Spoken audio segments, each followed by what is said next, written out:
I have a mix of cat and dog hair all over my top, which I care enough about to bring up, but I don't care enough about to change. So now we've acknowledged it, we just move past it. So if you live on the planet that is Earth, then you probably know, and probably actually other planets as well, who knows, I bet like Martians are fans of Taylor Swift, who the fuck isn't? You will probably know that Taylor Swift just dropped her latest album, The Tortured Poets Department. And if you know me, you'll know that two of my big loves are Taylor Swift and Greek mythology. I've always said that my fantasy Taylor Swift album would be a whole album of retold Greek tragedies and Greek stories. And while I might never get that album, she did give me Cassandra. She actually gave me a lot of spooky, witchy references in this album as well, which is so fucking pleasing to me. My creepy little heart is ecstatic. Today I'm going to be talking about the mythology behind the music, talking about Cassandra, who she was, what her story is, and then kind of drawing some parallels from Taylor's song Cassandra and the classic Greek myth. Long ago, when gods walked among the mortals, the last king of Troy, Priam, and his wife Hecuba had many children together. So it's said that together they had 19 children, but Priam was a busy boy and had 50 daughters and 50 sons in total.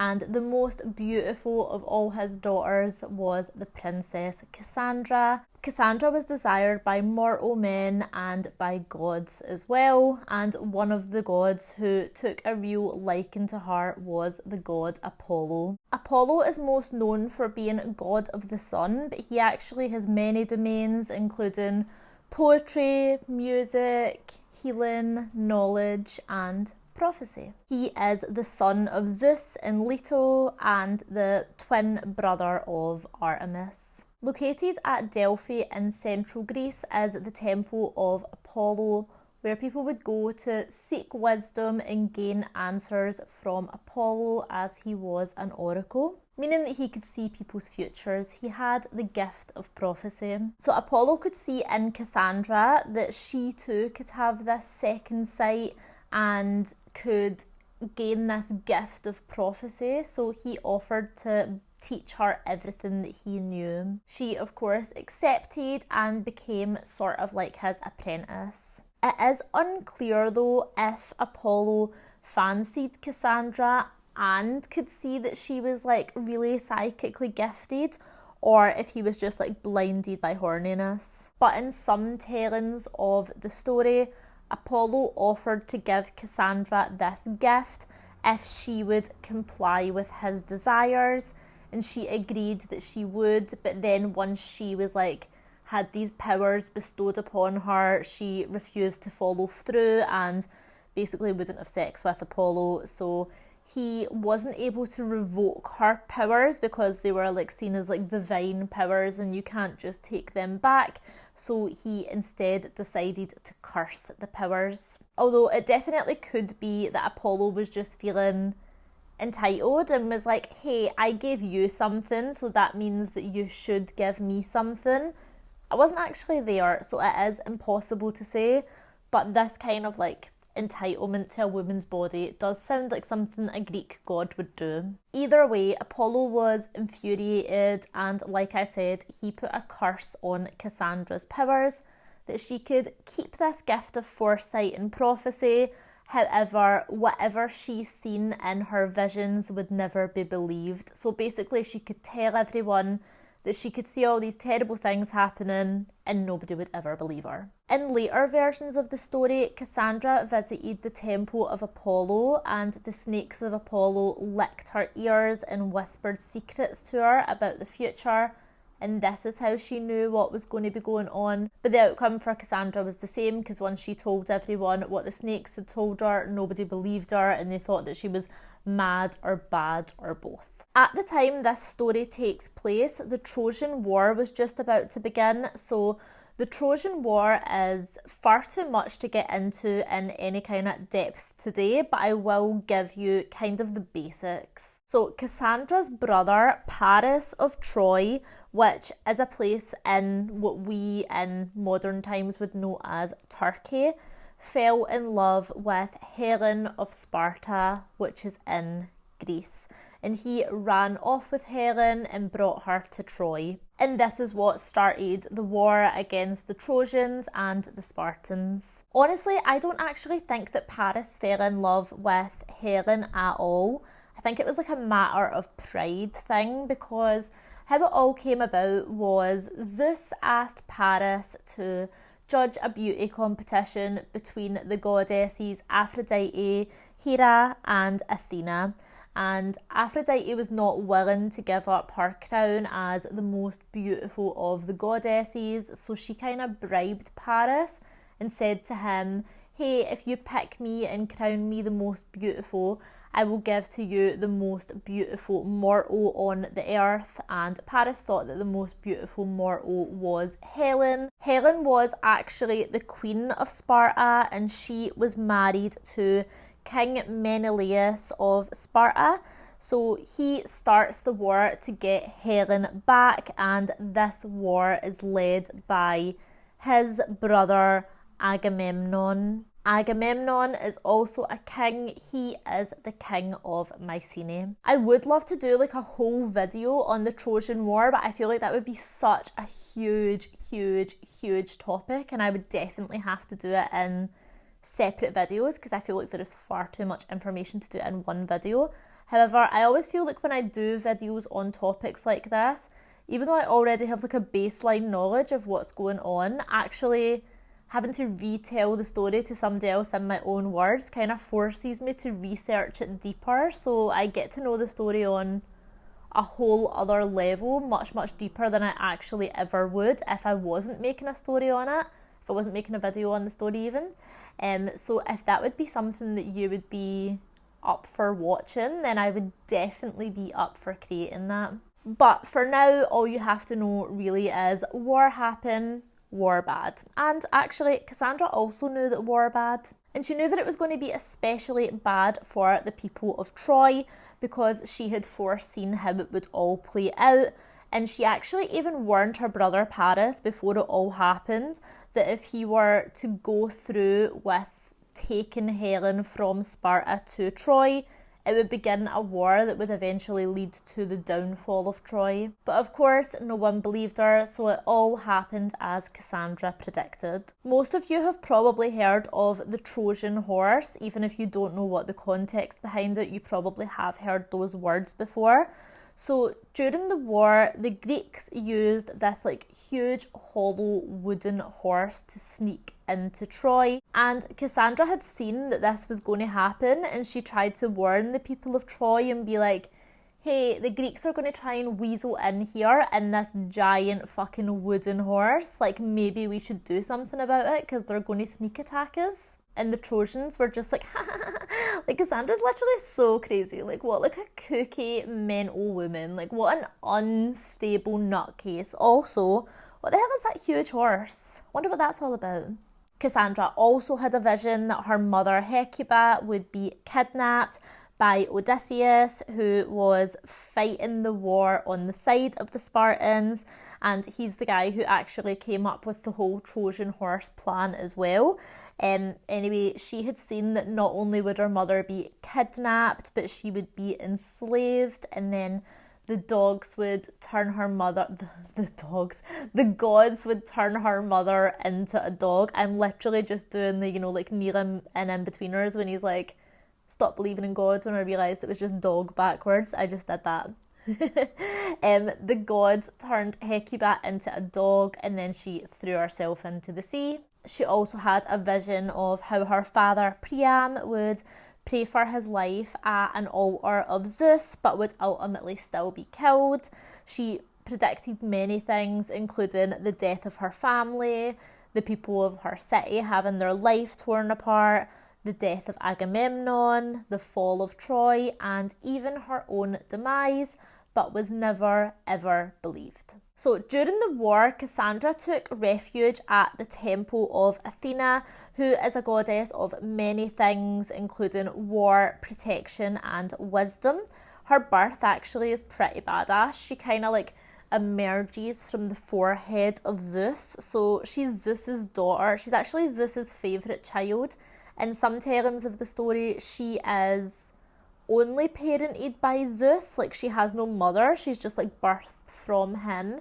And then in other versions of the story, she has a mother who is Metis, who is turned into a fly who Zeus accidentally swallows. And I think that's my favourite version of the story. Anyway, Cassandra is in Athena's temple praying at an altar to the goddess and clutching a statue of her when Ajax the Lesser, who was a warrior fighting for the Greeks, came into the temple and raped Cassandra. Athena was furious about this treatment of Cassandra and that it happened in her temple no less, so she demanded that the Greeks kill Ajax, even though he's like on their side. And if they did not do that, she was warning them, "You will feel my wrath." But the Greeks did not heed this warning and they let Ajax live. So with the help of her father Zeus, Athena sent a storm that would sink many Greek ships and kill many men, all because they wouldn't fucking listen to a woman, even a fucking goddess. Like, what chance do the rest of us have, honestly? As Ajax was leaving Troy to go home to Greece, she struck his ship with a thunderbolt, or she potentially got Zeus to strike his ship with a thunderbolt. But that fucking prick Poseidon, the sea god, helped to save him, because honestly, they're just one and the same. Poseidon just loves raping women inside temples of goddesses. Honestly, people say so much shit about Zeus, and I get it, honestly. Like, he is like ancient Greece's biggest fuckboy, but I just have literally zero time for Poseidon, like, honestly. Anyway, Ajax, who's also a fucking dumbass, is like helped to a rock by Poseidon and is like clinging on to it. He's like, "I will escape this sea to like stick it to all the immortals and like spite them all and show them all blah blah blah." And Poseidon, who's just rescued him, being an immortal himself, is like, "Excuse fucking me." So he ends up killing him anyway. So after the Trojan War had ended, Agamemnon had won Cassandra as a prize, and she was to be his concubine, which is basically a woman who lives with a man, kind of like as his second wife, I guess, but she's seen as a lower class than his wife. So kind of like a mistress, but often like an unwilling mistress. So Agamemnon takes Cassandra back to Mycenae to live with Clemenstra, who is his actual wife. I find some of these names really hard to pronounce with my accent, but in his time away, Clemenstra had actually also found a lover of her own, and Cassandra had told Agamemnon a million fucking times that they were both going to die at the hands of his wife, but he would not listen. And guess what happened? I'll give you a minute. Obviously, Clemenstra kills them both. I'm not sure if it was out of jealousy or so that she could like be with her lover in peace. I'm kind of inclined to believe maybe both. I'm not entirely sure. However, whatever the reason, Clemenstra wielding an axe would kill Cassandra. So now we're all on the same page about the story of Cassandra. I want to talk a little bit about Taylor's song Cassandra and like the meaning behind it and just a couple of the lyrics. So it's my opinion that in general this song is talking about women and how they are never believed or somehow seen as like less than, or they are seen as neurotic or crazy or like insane or just plain liars. And she kind of draws parallels from the story Cassandra and how that's relevant to pretty much all women. When the first stone's thrown, they're screaming. In the streets, there's a raging riot. When it's burn the bitch, they're shrieking. When the truth comes out, it's quiet. Obviously, there is references, like little nods to the Trojan War there, with like in the streets there's a raging riot, and when the first stone's thrown, they're screaming. But she is also here talking about the demonising of women who speak up and are often seen as evil or called witches, even though I guess nowadays it's not so common to be like, wow, she's a witch, burn her at the stake. But she's talking about how we still kind of still face that same fate. And of course she says like burn the bitch, but I think as well, like a lot of women maybe nowadays, when like a couple of 100 years ago it would be like, oh, witchcraft, now it's very much just like, oh, don't listen to her, she's such a bitch. She's speaking about how women are torn down, ripped apart, they're like accused of witchcraft, manipulation or lying, and once that woman has been crucified and the truth has come out that she was like maybe like right all along, nobody like does anything, nobody changes their ways, nobody's like apologizes, nobody thinks that they're wrong for doing it, because they're literally just going to do it to another woman again. And so they killed Cassandra first because she feared the worst and tried to tell the town. So they filled my cell with snakes, I regret to say, do you believe me now? So Taylor herself obviously has quite the reputation with snakes, so I don't doubt that she is like nodding towards like the kind of like reputation era of her life, and probably like that specific situation of how she herself was like massively demonized by the whole world, and that's what like led to reputation as well. But we know that in some versions of the Cassandra story that it's snakes that whisper the truth to her. And this like symbolism of snakes, especially in biblical writings, to which Taylor in this album has like a lot of either like biblical or Christian references in this album. Snakes are often seen as like evil or like a sign of the devil or a sign of temptation. And I can't not mention that the song immediately before Cassandra in this album is called The Prophecy. And she even in this says the lyric, I got cursed like Eve got bitten. Again, Eve was condemned for fraternising with a snake, and Adam just kind of got away with it. Like, the snake and Eve were seen as like these like sneaky little ones that kind of, you know, like poor like innocent Adam was just led astray. I just have to say as well, my favourite part in The Prophecy, which I do feel like is very Cassandra coded, and I feel like if you're a little bit witchy then you'll obviously like fucking love it, where she says, but I howl like a wolf at the moon and I look unstable, gathered with my coven round a sorcerer's table. Oh, it's so fucking good. And again, it's bringing in that like witchcraft element and how women are seen as insane or women are seen as unstable, kind of just like Cassandra was. And then the bridge of Cassandra literally breaks my heart. I was on to something, they all said nothing, blood's thick but nothing like a payroll. Bet they never spared a prayer for my soul. You can mark my words that I said it first. And a morning warning no one heard. No one heard. Not a single word was heard.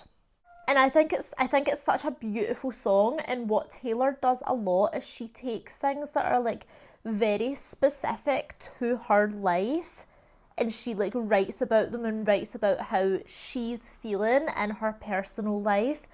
But like the reason that she's so well loved is because we as women face those exact same things as well and feel those exact same things as well, and have done since the beginning of time. Hence why there is stories like Cassandra that date back literally thousands of years of the exact same demonization of women happening over and over and over and over again.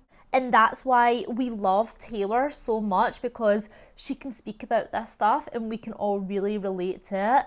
And I also feel like that's why these Greek stories are so well loved and they have like passed the test of time, and they are still being wrote into modern literature now with like their different twists to it, or they're being wrote into music now with like their modern twists to it as well, because they're relatable and they'll never not be relatable. And that's why we connect so deeply to these stories and these songs. So you might be trying to stop the Trojan War, you might be trying to get all your music back because somebody sold it behind your back, you might be just trying to speak up in your workplace or in your home or just whatever, and you're kind of in this same pattern that like a lot of women find themselves in this world, unfortunately. I don't doubt that every single woman watching this has been called crazy at one point or another. Like, I could almost stake my life on it. And on this channel we talk a lot about witchcraft, and obviously not so much now, I guess. I feel like things are definitely changing. Yeah, they are changing, but I still feel like it's that same pattern where if we think of like the witch trials and all the burning of the witches, men were actually burned as well, but like it's something crazy, like 95% of the people who were burned were women, and it was mostly always women that were accused of witchcraft as well, and they would kind of face those repercussions. And I still feel like modern day times, like if a woman is maybe into more like esoteric things, maybe she like reads tarot cards or carries crystals or whatever, like maybe she's seen as like a bit mental, like, oh, that like crazy woman who does all that like witchy shit or whatever, like she's like a fucking nutcase. But I feel like men, if maybe they don't do the exact same thing as often, even though there are definitely like witches of like all genders, that's not what I'm saying. I'm saying like, if a woman predicts something will happen in the future, she's seen as like crazy. If a man predicts something will happen in the future, he's seen as forward thinking, he's seen as wise, he's seen as like smart to be like thinking so deeply about the future. If a woman has a gut feeling about something and follows her intuition, it's just, no, like you're mental, like that'll like literally never happen, like chill out, like you're crazy. If a man's like, hey, I just have a feeling that like we shouldn't do this because I don't know, man, something about it doesn't feel right, it's like, yeah, okay, like I feel like you're thinking logically, like you're like, okay, like that's great. I feel like I'm not like I hope I'm getting my message across of what I'm like trying to say. I'm sure this demonization definitely happens to men as well. I'm just talking on like a kind of broader spectrum. This kind of thing even happens on smaller scales in like day-to-day life as well. For instance, if a woman like gives an opinion at work, it's actually proven that she's less likely to be listened to if a man gives that same opinion. Men often listen to men and take men more seriously than what they do women. And even like telling like a joke or whatever, a woman and a man could tell the exact same joke, and you'll get some guys that will just be like, I just don't find women funny, like, and they'll not laugh at the joke if a woman says it, but if a man says it, they will. Again, I'm making sweeping generalizations here, not aimed at everyone, but in like the context of this song and this story, it's all kind of about like that like demonization of a woman and how she's never treated as equal and how she's never quite believed, and also this idea of like the temptress. Like women can be powerful in like a sexy way, but they can't really be powerful in a wise way. So the men in this story liked Cassandra for lustful reasons, so they wanted to have sex with her, but they wouldn't listen to her. They wouldn't listen to the actual things that they had to say, so they would let her be powerful, but only in the ways that they wanted her to be powerful, if that makes sense. So she could be sexy and she could be seductive, but she wasn't allowed to be wise or knowledgeable. And that is it for today's video. I really enjoyed doing this. Like I said, like I love mythology and I love Taylor Swift, and I do have a second channel that I'd love to do more Taylor Swifty stuff on, but then I love to do my witchy stuff on this channel, so it's quite nice to kind of bring them like both together, because I don't really have that much time to dedicate equal amounts of time to both channels. So I feel like being able to bring my two loves together has been chef's kiss. Yeah, it's been nice. And if you want to talk Taylor Swift or Greek mythology, do it, please. If you've enjoyed the video, please give it a like, please subscribe, check out my podcast that I also post to this YouTube channel. Been doing it 5 days a week, so that's pretty good. That's called Weird and Witchy Shit, where I talk about loads of weird and witchy shit. And thank you so much for watching.